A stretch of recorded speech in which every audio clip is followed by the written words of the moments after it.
Hi, welcome to Big Daddy Bakes. I'm Big Daddy, and today we're going to be making white sandwich bread. What I like in a sandwich bread is bread that has a nice crust and it's soft and pillowy on the inside. It's easy to slice and it tastes great. So today, that's what we're going to make.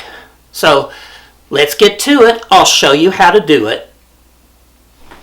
For this recipe, you will need half a stick of butter or 4 tablespoons, 3 tablespoons of honey, 2 teaspoons of instant yeast, 1.5 teaspoons of salt, 1 cup of water that is 110 degrees, 1/4 cup of milk that is 110 degrees, and 3.5 cups of flour.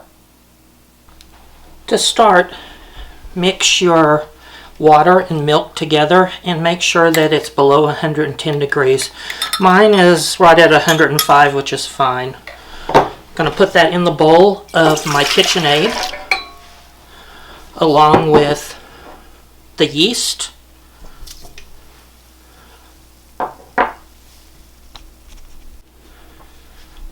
the honey,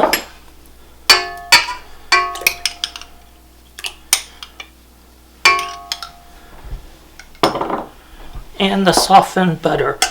I'm going to give this a good stir.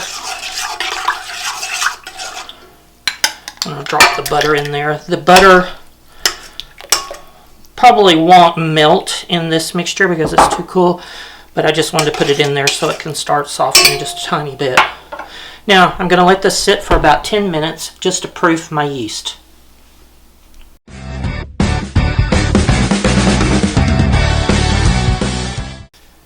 Now we'll add 1 cup of flour into the bowl, and we're going to let that mix for about 30 seconds.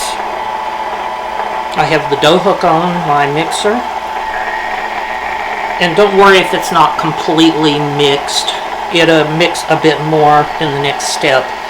This is just the initial addition of flour.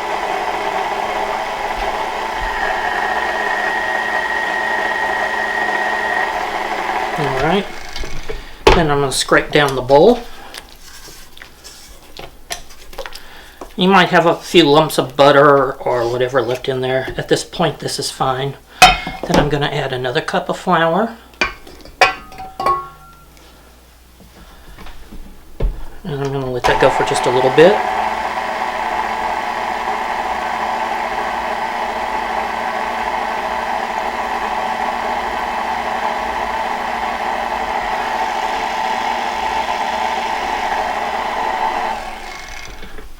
Scrape down the bowl just slightly.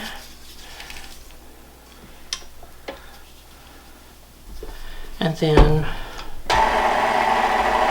I'm going to add the rest of my flour, holding back maybe about 1/4 cup. And we'll see if we need that a little later.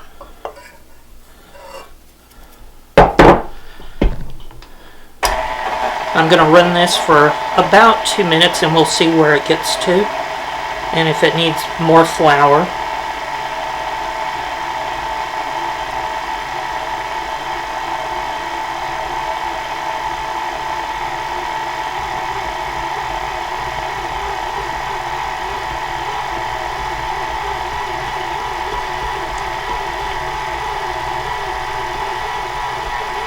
at this point you can see it's starting to come together,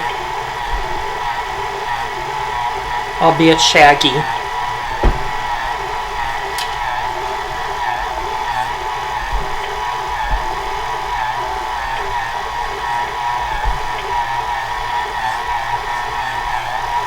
Just from the looks of this, I think I have just about the right amount of flour, so I probably won't need that last 1/4 cup. At this point, I'm going to turn the kneading up, and I'm going to let this knead for 5 or 6 minutes until it becomes nice and elastic.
So this has been about 5 minutes.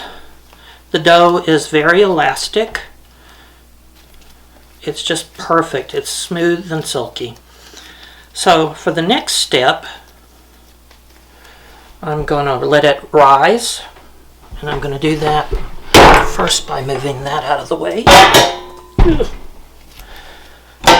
And then I'm going to put this in a bowl that has a little bit of oil in it.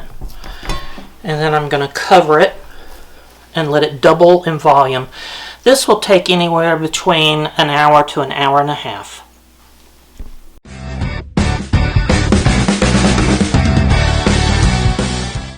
Okay, you can see that our dough has risen. It's nice and puffy. We're going to punch that down. And then I'm going to take it out and put it on my board. And I'm just going to try to stretch it out about the size of my pan. And then I'm going to roll it up jelly roll styled. Doing it tightly so that it doesn't get any air in there. And then I'm going to pinch the ends and the corner together. Alright, and I have a 9x5 pan which I have greased lightly, and I'm going to put that in, and we're going to let this rise until it peaks over the top of the pan. And that should take anywhere from 35 minutes to an hour.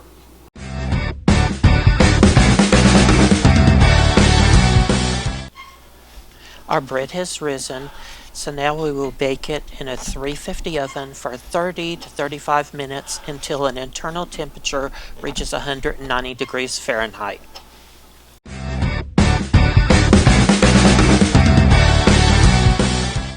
Okay. Our bread has come out of the oven. It was in for just about 30 minutes, and it's a little higher than 190, so it's perfect. So I'm just going to dump it out. As you can see, it's a really nice big tall loaf. So here's our bread after it's come out of the oven and cooled. It has a lovely crust, and the inside is white and fluffy, and it is so very delicious. If you like what we do on the channel, please consider liking and subscribing, and also share it with a friend. Thank you so much for joining us this week.